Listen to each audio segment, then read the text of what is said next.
Olá pessoal, tudo bem? Graças a Deus, estamos aqui mais uma vez, Douglas Cavalcante para uns, Pastor Douglas Cavalcante para outros, autor do livro Entre o Céu e a Terra, juntamente com a esposa Eleusa Cristina, primeiro, segundo e terceiro volume, editora Autografia. Gratidão a todos os internautas que têm feito os comentários, têm compartilhado os vídeos, têm dado seus likes, né? E hoje eu vou estar trazendo um assunto muito interessante, a pedido de muitos internautas. Não vou dar nome dos internautas hoje no vídeo, que me fizeram essa pergunta porque foram muitos. Apesar de muitos já terem respostas, mas existem outros que ainda não têm respostas. E eu vou estar trazendo dentro da lógica, tá?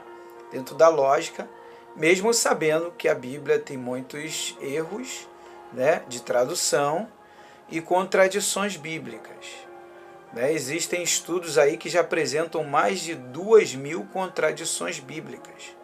Mas isso é porque um apóstolo ou um profeta, ou um homem ou uma mulher tinha uma visão, a mesma visão, tipo, vou dar um exemplo, vamos supor que Maria e Marta viram um homem correndo ali na esquina. Inclusive isso a gente aprende no seminário, né? Então, viu um homem correndo. A Maria vai dar a versão dela de o que ela viu e como viu. Viram a mesma coisa, só que de forma diferente. Cada uma teve uma visão diferente. Marta já vai falar diferente de Maria. Vai falar, o homem estava com uma camisa branca e tinha, um exemplo, uma gravata. Maria vai falar, não, eu vi só ele de camisa branca, eu não vi ele de gravata. Aí Maria vai falar, e qual era a cor da gravata? Ela vai falar preta. Ela vai falar, eu já vi marrom. Tá me entendendo? Isso daí faz parte, mas enxergar a mesma coisa. Só que existem coisas grotescas, tá? Mas esse não é o assunto. Eu vou gravar um outro dia, eu vou gravar um vídeo sobre isso e vou trazer as contradições bíblicas, tá? Eu já tenho material para isso. É questão de pesquisar a Bíblia. Você ler, pesquisar e fazer comparações. Mas eu queria agradecer a Geisa Santas pelo comentário. Pastor, vem visitar minha igreja. Se o senhor quiser, pode falar até na rádio. Amém. Quem sabe de repente a gente aparece aí, né, Geisa? Um beijo no coração e no espírito da Geisa, tá? Porque nós somos o ser espiritual. Só estamos no corpo físico, né? Eu quero agradecer também a Coleg, a Confraria de Líderes Evangélicos, tá? Que me fizeram o convite, vai ter um café da manhã de pastores, agora no sábado de manhã, né? E eu não vou poder participar, porque sábado eu vou fazer um churrasquinho aqui em casa, eu vou estar fazendo um churrasquinho, né? E a esposa já até comprou as coisas já, a Eleusa, e eu vou estar fazendo um churrasquinho aqui em casa, vou fazer a festa, vou comemorar os meus 47 anos que eu fiz dia 15 de fevereiro. Lembrando que hoje é dia 19 de fevereiro de 2019. O vídeo que eu gravei anterior, se eu não me engano, foi ontem, dia 18, eu apresentei que já chegaram mais de 18 milhões de novas gerações no planeta, como prova de que a vida continua, como prova de que aqui é uma passagem, e ao mesmo tempo partiram já alguns milhões também. Chega a turma nova e sai turma também. Não vou dizer velha, né? Cada um, não existe velhice para a eternidade. Todos nós somos iguais. É um vocabulário que a gente tem, a forma de dizer que o espírito velho e tal, mas somos todos irmãos, todos iguais. É claro que existem espíritos que, devido a tantas existências, né, vividas em corpos físicos, que é o veículo do espírito, né, o corpo é o veículo. Isso é lógico, né? Por isso que Salomão fala, o espírito volta a Deus e o corpo ao pó. O corpo é o veículo do espírito que veio à Terra, cumpriu sua missão, cada um vem com um propósito, e quando ele termina o propósito dele, a missão dele, ele tem que voltar para contar a sua experiência, o que ele aprendeu, o que ele viveu aqui. Tá? Mas hoje eu queria agradecer a Geisa aí, tá, pelo comentário, e os demais também que fizeram comentários, né? São muitos comentários, eu não vou falar todos, né? Quero agradecer o Juliano também, ao João Frazão, né? O Juliano botou aqui, gratidão, pastor, quanto amor, quanta paz, que sabedoria, né? Maravilhosa. O Senhor tem superado. Não, nós temos se superados, nós aprendemos uns com os outros. Não existe ninguém melhor que ninguém. A questão é que nós aprendemos, nós estudamos e buscamos juntos e aprendemos uns com os outros. Não é verdade? Mas hoje eu vou estar falando sobre um assunto muito interessante. Eu vou estar falando sobre... Deixa eu ver aqui a pergunta que as pessoas têm feito. Jesus morreu pelos meus pecados? A pergunta é essa. Jesus, ele morreu pelos meus pecados, pastor? Vamos ver o que a Bíblia diz. Mas antes de ver o que a Bíblia diz, eu vou trazer, tá, um relato de 2 teólogos conhecidos no mundo, inclusive na Europa, e católicos. Olha o que eles falam no relato, tá?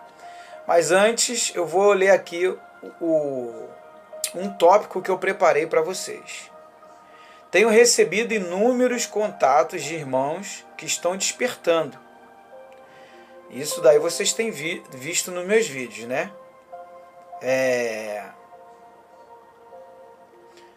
Inúmeros contatos de irmãos que estão despertando para as verdades e como acompanham o meu canal, aonde procuro trazer assuntos e respostas com lógica e que tenha sentido.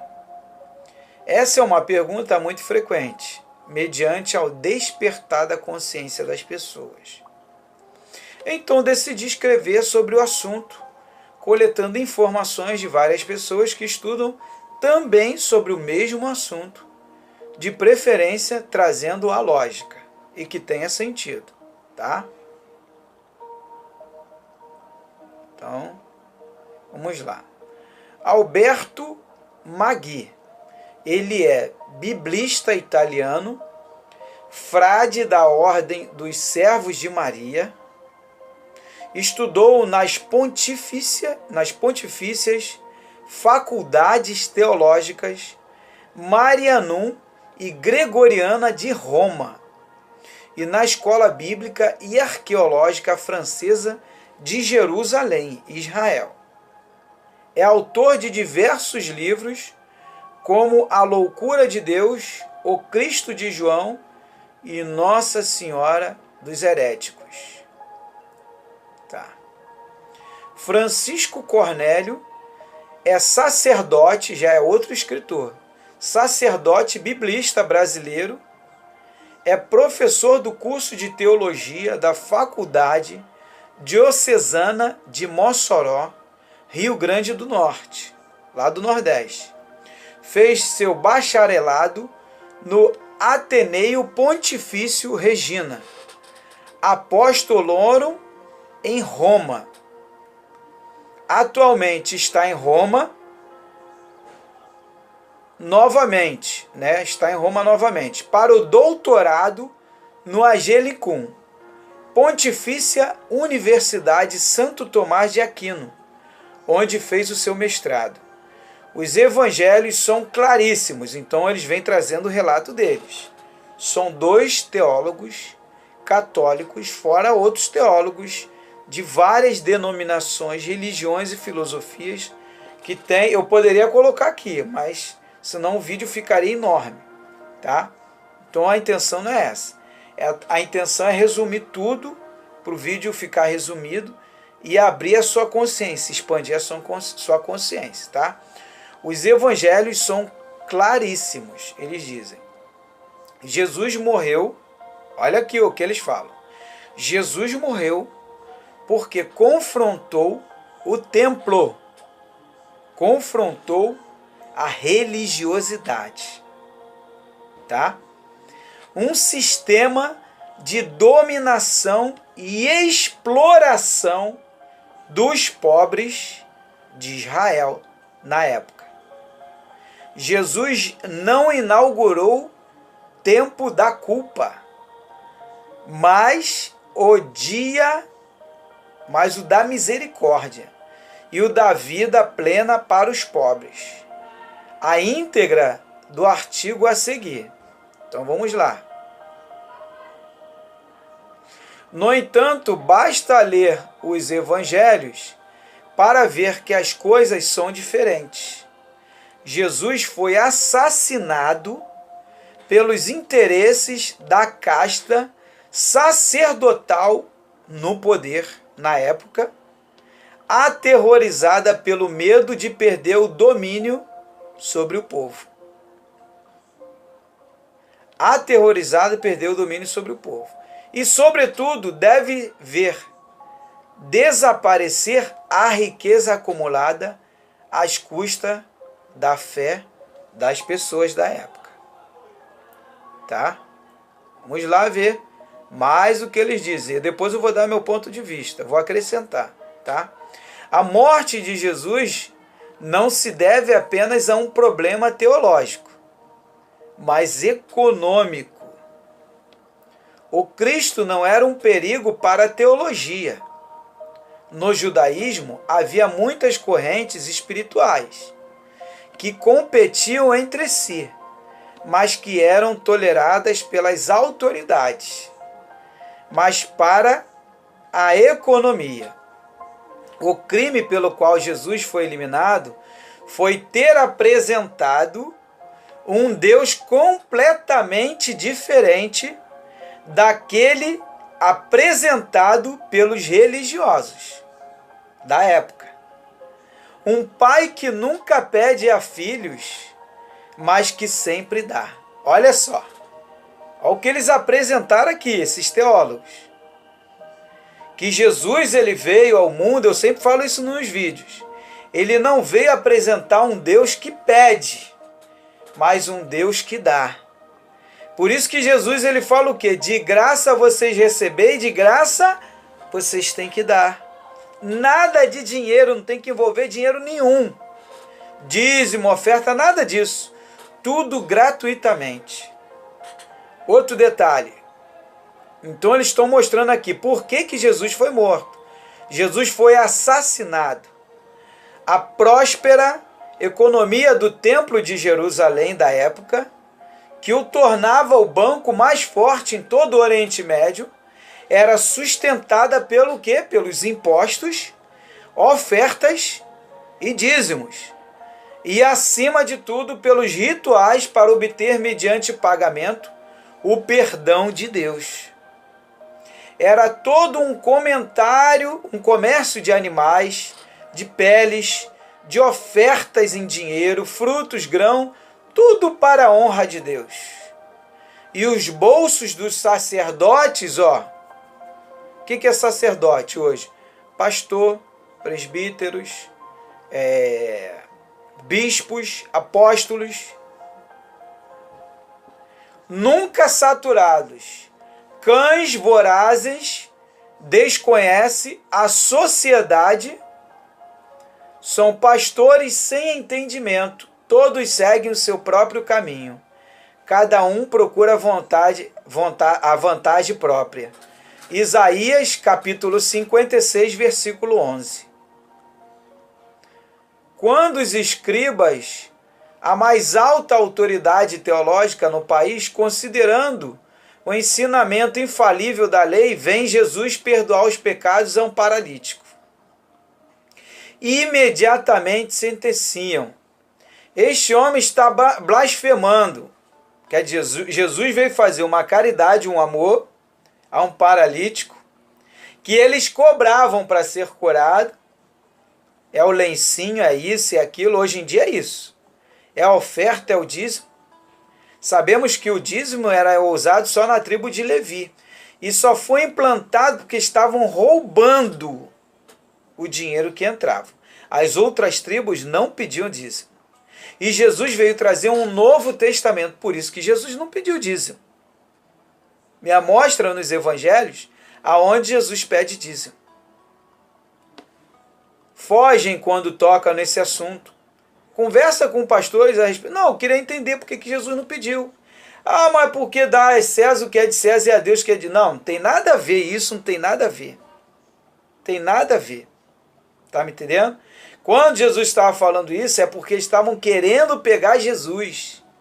Estavam querendo, de alguma forma, arrumar um jeito de sacrificar ele. E arrumaram. Arrumaram uma forma injusta, ilegal, e conseguiram. Porque Deus, ele não quer o seu dinheiro. Foi o que Jesus veio trazer. E esses teólogos aqui foram até corajosos em colocar esse artigo no blog deles. Que esse blog está correndo ao mundo, esse artigo deles.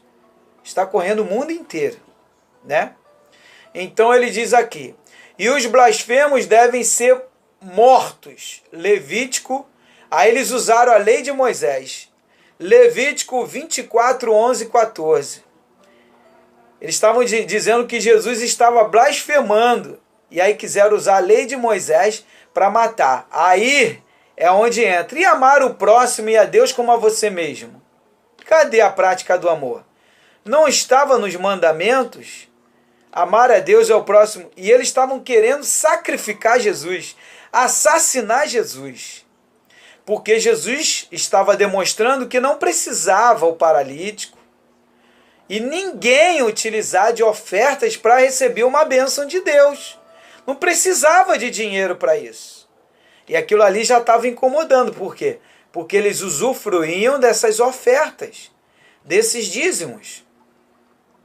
A indignação dos escribas pode parecer uma defesa da ortodoxia, mas, na verdade, visa salvaguardar a economia. Para receber o perdão dos pecados, de fato, o pecador tinha que ir ao templo e oferecer que o tarifário das culpas prescrevia. De acordo com a categoria do pecado, listando detalhadamente quantas cabras, galinhas, pombos ou outras coisas se deveria oferecer em relação pela ofensa ao Senhor. E Jesus, pelo contrário, Jesus ele perdoava gratuitamente. Não cobrava nada. Incomodava e incomoda até hoje. Só que as pessoas estão despertando. Então vamos continuar analisando e vendo aqui. Sem convidar o perdoado a subir ao templo para levar sua oferta. Jesus não pedia isso. Ao contrário, Lucas capítulo 6, 37, Jesus ele fala: perdoai e sereis perdoado. Era só isso. Não pedia dinheiro, não pedia nada. Ele só pedia para perdoar. Poxa, você quer receber o perdão? Perdoa o seu irmão também. Troca um perdão pelo outro. É de fato o chocante anúncio de Jesus. Então naquela época Jesus estava incomodando, revoltando, como até hoje. Jesus está entre nós em espírito, não está no corpo, mas ele continua influenciando no mundo espiritual o despertamento para abrir a mente das pessoas e mostrar a elas que de graça recebe, de graça tem que dar. Não tem dinheiro, não tem nada disso. E as pessoas estão despertando. É por isso que está acontecendo esse despertamento espiritual nas pessoas. Começando a cobrar. Eu quero entender. Como eu tenho um amigo meu que se reuniu um grupo na igreja e chegaram até o pastor. Pastor, todo mundo aqui está de acordo que tem que ser tudo voluntário aqui. Não tem que ser mais nada cobrado, não. Ou a igreja se sustenta voluntariamente, ou vamos começar a fazer nossas reuniões em praças e tal. E ali eles fizeram um acordo, um amigo meu na igreja dele, lá em Jardim América, é assim. É tudo voluntariamente. Ele estava falando comigo: pastor, se não tiver como sustentar o templo, a gente vai para a rua. Faz o culto na rua. Mas ninguém vai dar mais nada forçado. Já chegamos a esse acordo. É isso aí. A mensagem é essa, a verdade é essa. Dó que doer, mas está na Bíblia. E Jesus veio trazer isso. E incomoda, não incomoda? Aqueles que querem viver das suas fazendas, seus sítios, seus salários de 15 mil, 20 mil, 30 mil por mês, né? Quer sustentar o seu carro importado. Mas ele vive da obra. Mas Jesus também vivia da obra, mas é dessa forma. Nada forçado, tudo do coração, tudo voluntariamente. Então vamos continuar aqui. O que esses teólogos da Igreja Católica escreveram, e eu bato palma para eles. Então eles ameaçaram desestabilizar, Jesus ameaçou desestabilizar toda a economia de Jerusalém. Para obter o perdão de Deus, não havia mais necessidade ao templo. Opa! É outro detalhe, Jesus veio trazer um templo livre. Qual foi o templo que Jesus levantou? E aonde está na Bíblia que Jesus mandou levantar templo? E Jesus era o mestre. Aonde? Aonde se reuniu os apóstolos quando Jesus morreu? Se reuniu nas praças, nas casas, nas vielas, nos orfanatos, nos abrigos, em todo lugar não havia templo. E isso daí eles estavam vendo, caramba, esse homem daí vai destruir a gente. Temos que acabar, dar um jeito de parar ele. Então os sacerdotes da época estavam desesperados. Vamos ver? Analisar? Né? Não bastava perdoar para ser imediatamente perdoado. Para eles não tinha que ir ao templo, oferecer ofertas. O alarme cresceu. Os sumos sacerdotes, escribas, os fariseus e saduceus ficaram todos inquietos, sentiram o chão afundar sob os seus pés. Estavam desesperados, como até hoje. Tem muitos aí desesperados. Tá me entendendo? Por isso está muito templo aí fechando, né? Que as pessoas estão despertando, estão acordando. Até que, em uma reunião dramática no Sinédrio, o mais alto órgão jurídico do país, o sumo sacerdote Caifás tomou a decisão. Jesus deve ser morto. Está incomodando, ele tem que ser morto. E não apenas ele, mas também todos os seus discípulos. Porque não era perigoso apenas para o Nazareno, mas a sua doutrina, o seu ensinamento era perigoso, né? E enquanto houvesse apenas um seguidor capaz de propagá-la, as autoridades não dormiriam tranquilos. Se deixarmos ele continuar, todos vão acreditar nele. João capítulo 11, 48. Você vai lá e você vai ver. Para convencer o Sinédrio da urgência de eliminar Jesus, Caifás não se referiu a temas teológicos, espirituais. Não sumo sacerdote, conhecia bem os seus. Então, brutalmente, pôs em jogo o que mais estava em seu coração, o interesse. Não compreendeis que é de vosso interesse que um só homem morra pelo povo e não pereça a nação toda? João 11:50. Jesus não morreu pelos nossos pecados. Então aqui os teólogos eles resumem. E as pessoas estão despertando, entende? Eu vou falar porque ele não morreu pelos nossos pecados. Vou mostrar dentro da Bíblia com lógica e que tenha sentido. E muito menos por ser essa a vontade de Deus. Essa não era a vontade de Deus. Tá? Essa não era a vontade de Deus. Mas pela ganância da instituição religiosa, capaz de eliminar qualquer um que interfira em seus interesses. Até mesmo o Filho de Deus. Este é o herdeiro. Vamos, matemo-lo e apoderemo-nos da sua herança. Mateus capítulo 21, versículo 38. Depois você vai lá e você pode confirmar. O verdadeiro inimigo de Deus não é o pecado, que o Senhor, em sua misericórdia, consegue apagar. Porque o pecado Deus ele apaga. A sua misericórdia não é eterna? Deus vai lá e apaga. Ele sempre perdoa eternamente.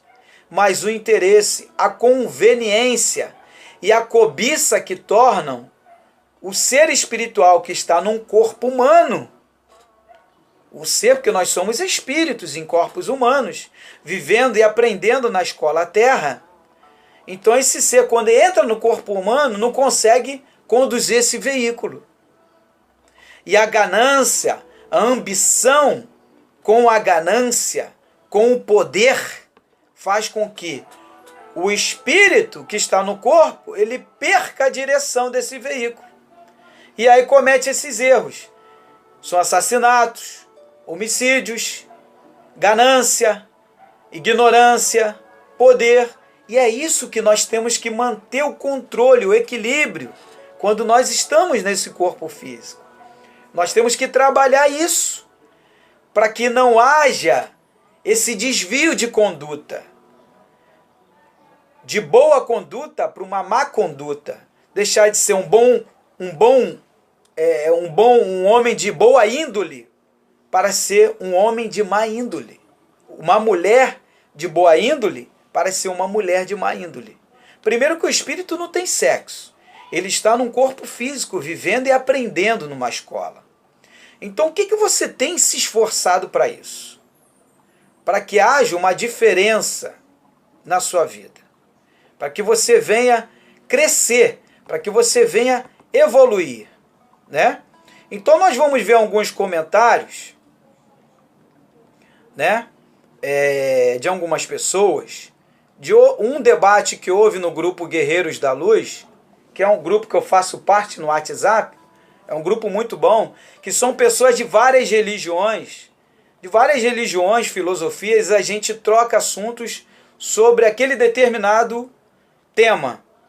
E o tema foi esse: se Jesus morreu ou não pelos nossos pecados. Então, o Gleuton, ele fez o seguinte comentário: eu tenho comigo a certeza que Jesus veio com o único objetivo de despertar a compaixão no homem. Tem lógica, visto que a compaixão é o alicerce da palavra amor. O ato de amor mais fácil para o homem aprender é o quê? É a compaixão. Porque ela não exige responsabilidades, e sim um simples comover com a situação do próximo ou semelhante. Ele veio trazer uma mensagem de amor incondicional. O Gleuton aqui colocou.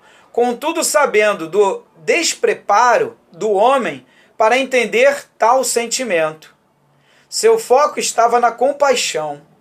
Sem compaixão não há respeito, não há caridade, não há fraternidade, não há paciência e serenidade. Aspectos muito mais complexos da palavra amor. Gratidão aí, o Gleuton, aí, por esse comentário bonito. E tem toda a lógica. E a Natália do Guerreiros também colocou, penso mesmo. A Edna também colocou, com certeza. Poderia relatar vários comentários, né? Porém, vou dar a minha avaliação sobre tudo que falaram com a própria Bíblia. Aqui já sou eu falando, tá? Em primeiro lugar, em parte nenhuma dos evangelhos, você irá encontrar Jesus declarando que ele veio morrer pelos nossos erros. Então, já é eu declarando aqui para você agora. Você não vai encontrar nos evangelhos o mestre em momento nenhum falando que veio morrer pelos seus pecados, tá? Como os teólogos falaram. E como o Gleuton também disse os demais aqui, tá? Outro detalhe. Segundo lugar, se Jesus morresse pelos nossos pecados, não existiria prestação de contas, tá? Se eu não devo porque alguém pagou por mim, então por que eu vou prestar conta? Se ele morreu pelos meus pecados, então eu não preciso pagar mais nada. Eu não devo mais nada. Um outro detalhe, se eu não devo mais nada, então eu estou livre. Se eu estou livre, eu posso voltar a pecar de novo, não é verdade? Olha só uma coisa que não liga com a outra. Então eu posso matar, posso roubar, posso fazer um montão de delitos aí, cometer vários delitos. Posso fazer várias maledicências que morreu por mim, tá? Eu tô fazendo as maldades, tá tudo sendo apagado, porque já morreu pelo meu pecado. Então eu vou pecando e aquele pecado vai sendo eliminado. Não tem lógica, não tem sentido. Tá me entendendo? E você só consegue enxergar isso quando você dobra o seu joelho e pede: Senhor, me revela a tua palavra. Porque a palavra de Deus, ela é revelada. Eu quero saber a verdade. E ele te mostra o que está no oculto, te revela. Então não tem lógica. Entendeu? Segundo lugar, deste modo, agora Romanos capítulo 14, versículo 12. Olha o que diz a palavra de Gênesis e Apocalipse. Deste modo, cada um de nós prestará conta de si mesmo, Se já está falando na Bíblia que você vai prestar conta dos seus erros, dos seus pecados, do que você plantou, você vai colher, então já é mais uma prova de que ele não morreu pelos seus pecados. Ele morreu porque perseguiram ele, porque ele estava incomodando, estava desestabilizando toda a religião da época. Tá me entendendo? E aqui fala, cada um de nós dará conta de si mesmo, motivo de louvor, não de tropeço. Não porque nós erramos. Por que motivo de louvor? Porque a cada erro que cometemos, agora eu vou te falar no sentido espiritual, pelas experiências que eu tenho espiritual, tá? Lúcidas. Por que motivo de louvor? Porque a terra como escola, você erra, você vai prestar conta a Deus, como diz Salomão, o espírito volta a Deus. Na prestação de conta a Deus, você não é condenado eternamente. Não existe uma condenação eterna, existe uma condenação sim, aonde você vai passar um período num determinado lugar, que cada um dá um nome de Hades, outro dá nome de tormento, outro dá nome de umbral, cada religião dá um nome, aonde aquelas consciências, espíritos, ou energias, ou seres, vão prestar conta, passar por um tempo, aprendendo e avaliando a oportunidade que tiveram aqui no corpo físico, na escola. E Deus, na sua infinita misericórdia, no dia e na hora certa, daqui a 200, 100 anos, 50 mil anos, aí nós não sabemos, só Deus sabe o tempo e a hora certa, quando aquele ser espiritual, ele reconhecer que ele precisa ter uma nova oportunidade, aí ele vai ter uma nova oportunidade e Deus vai dar a ele, porque a sua misericórdia dura para sempre. Uma oportunidade de ele ser regenerado.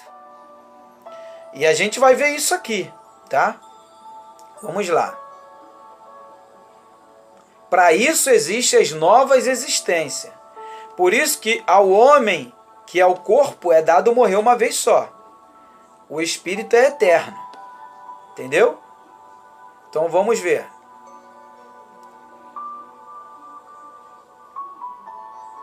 Terceiro lugar. Se vou a juízo após a morte é porque devo. Quer dizer, vou apresentar minha experiência física após o término que tive na terra. Hebreus capítulo 9, versículo 27. E assim, como aos homens está ordenado morrer uma vez só, vindo depois disso o juízo. É o que eu expliquei. O espírito volta a Deus, que ele vai a juízo. E o corpo, que é o veículo dele, vai ao pó. Então aquela existência acabou. Porém, nada impede a ele, pela misericórdia que há de Deus, de ele ter uma nova existência. Os judeus já pregam isso há mais de 5.000 anos, tá? Há mais de 5.000 anos que os judeus eles já falam sobre esse assunto. Sem contar os indianos, asiáticos, chineses, japoneses, e hoje de 60% a 70% da população no mundo já fala sobre esse assunto. Agora vamos lá. Essa é mais uma prova que somos responsáveis pelos nossos atos cometidos. Ninguém pagou nossa dívida. Nós somos devedores e devemos se corrigir, aprender e evoluir. Quarto lugar, todos pecaram. Não é isso que a Bíblia fala? Vamos ver? Porque todos pecaram e destituídos estão da glória de Deus. Romanos capítulo 3, versículo 23. É por isso que nós temos que se corrigir. Se pecamos, devemos. Se devemos, temos que pagar. Pagar significa corrigir.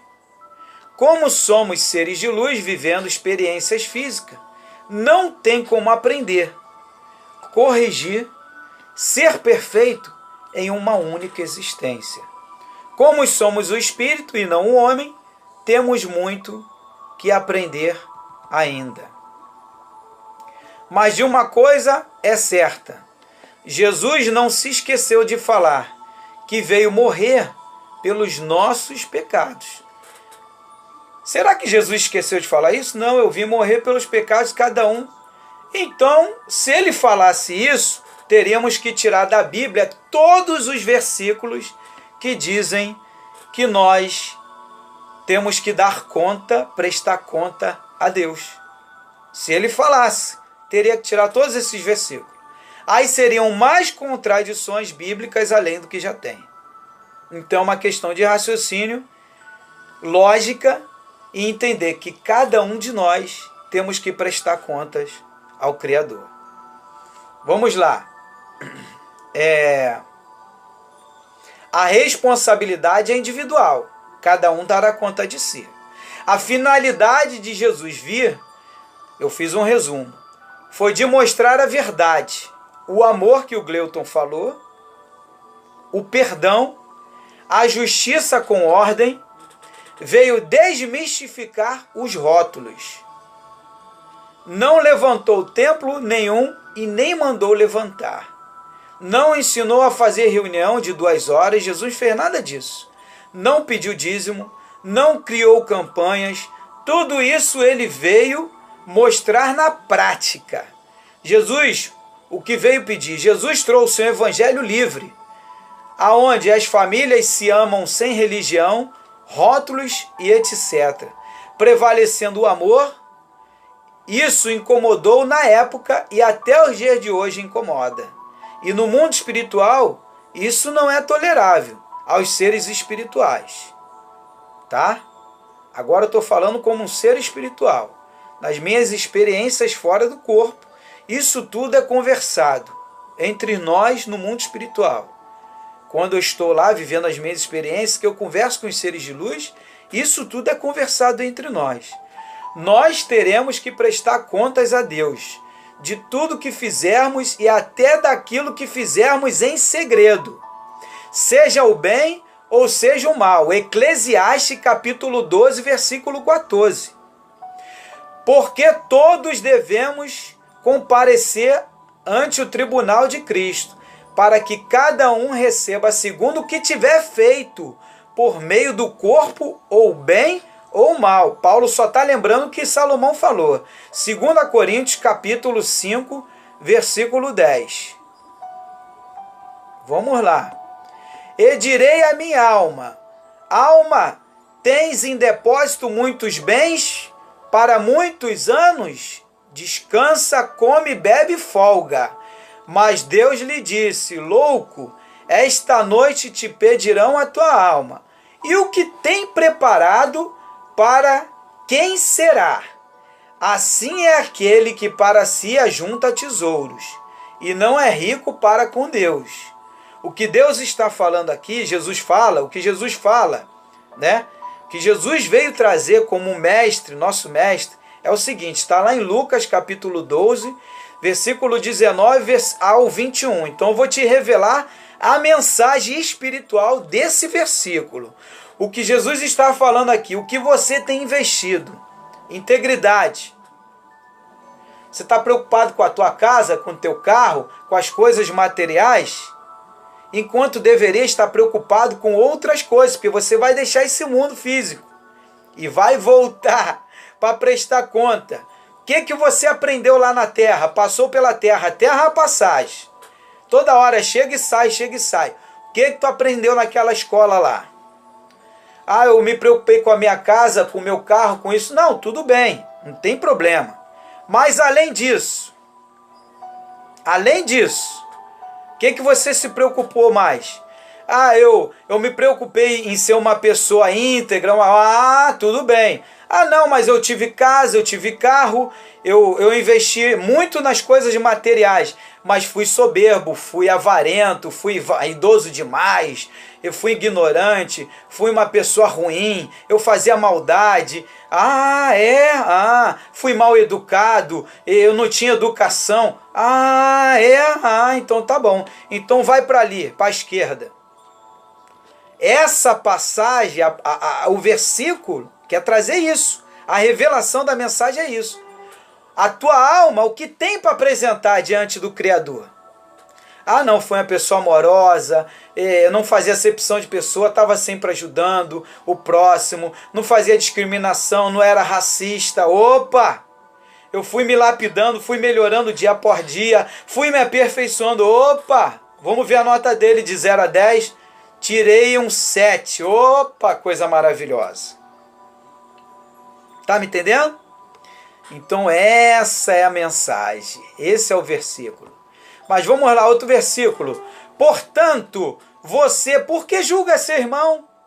E por que despreza seu irmão? Pois todos compareceremos diante do tribunal de Deus. Ele está falando com o espírito, com a alma. Porque está escrito, por mim mesmo jurei, diz o Senhor. Diante de mim todo joelho se dobrará e toda língua confessará que sou Deus. Assim cada um de nós prestará contas de si mesmo a Deus. Opa, então Jesus não morreu pelos seus pecados. Que se ele morresse pelos seus pecados, você não prestaria conta a Deus, não deve nada. Se eu pago a dívida de um amigo meu, ele não precisa ir lá ter que prestar conta. Porque eu paguei. Eu vou chegar para ele, ó, paguei tua dívida, não precisa ir lá não. Ó, eu paguei tua dívida lá na Casa Bahia. Pô, valeu, Douglas, obrigado aí. Não precisa ir lá, eu já paguei. Para prestar conta de quê? Mas se a Bíblia fala de Gênesis e Apocalipse que vamos prestar conta, é sinal de que cada um de nós tem que prestar conta ao Senhor. No grande dia, o grande dia é o quê? O corpo foi ao pó, acabou. O espírito volta a Deus para prestar conta. A essa hora tem um montão de gente saindo da terra. Já está indo para prestar conta. O que aprendeu na terra? Hã? O que tem feito de bom? Aí depois está lá no sofrimento igual aquele rico. Ah, deixa eu ir lá avisar meus irmãos. Eu estou sofrendo muito. Lembra do rico e o mendigo? O mendigo era mendigo, mas era um homem bom. Era um ser espiritual bom. Não roubava, não matava, não fazia nada disso. O tempo todo fazendo bem. Então ele foi para o paraíso. Já o rico não teve tanto poder e dinheiro, mas era soberbo, ignorante, só pensava nele, egoísta. Tá me entendendo? Por isso que nós temos que procurar se aperfeiçoar no dia a dia. Então vamos lá, mais um versículo. Eu te encorajo solenemente na presença de Deus e de Cristo Jesus, que há de julgar os vivos e os mortos. Os mortos, a gente sabe que não existe morte. Aqui foi o linguajar, né, que Timóteo utilizou na época. Porque se nós somos o espírito, dentro da lógica, só estamos aqui para aprender, e após a nossa morte do corpo físico. Então ele diz aqui o morto, que ele quer dizer o espírito. Após a morte do corpo físico, o espírito que está no mundo espiritual, tanto aquele que está no corpo físico como o que está no mundo espiritual, por ocasião da sua manifestação pessoal e mediante o seu reino. 2 Timóteo, capítulo 4, versículo 1. Então, finalizando, irmãos, resumindo tudo, cada um de nós dará contas a Deus. Cada um de nós prestará contas ao Criador. E como está a sua vida? Então saiba que Jesus, a missão dele, ele cumpriu.